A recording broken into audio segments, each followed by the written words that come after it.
Good morning, शुभ सकाळ. तर तुम्ही विचार करत असाल एवढे बॅग्स घेऊन कुठे चालले कॉलेजमध्ये. सो आज 3 दिवस मी राहणार होते कॉलेजमध्ये. सो मीच नाही तर आमची अख्खी टीम, ऑर्गनाइज टीम राहणार होती. कारण की आमचा जो इव्हेंट होता तो 3 दिवस असणार होता. सो त्याच्यासाठी आम्ही फुल प्रिपेअर होतो आणि त्याचंच सगळं मॅनेज करण्यासाठी आम्ही 3 दिवस आमची टीम राहणार होती कॉलेजमध्ये.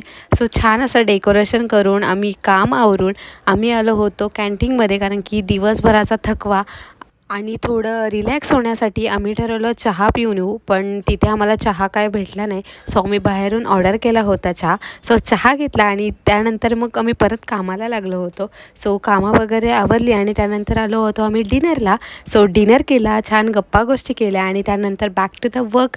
सो हे जे आम्ही पॅक करणार होतो ते आम्ही पार्टिसिपेट जे येणार होते त्यांच्यासाठी आम्ही टी-शर्ट, फाईल्स वगैरे आम्ही प्रोव्हाइड करणार होतो आणि ते आवरल्यानंतर आम्ही रात्री 1 वाजता आम्ही आलो होतो खाली.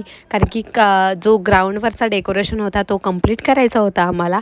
That's it. भेटूया नेक्स्ट पार्टमध्ये. बाय.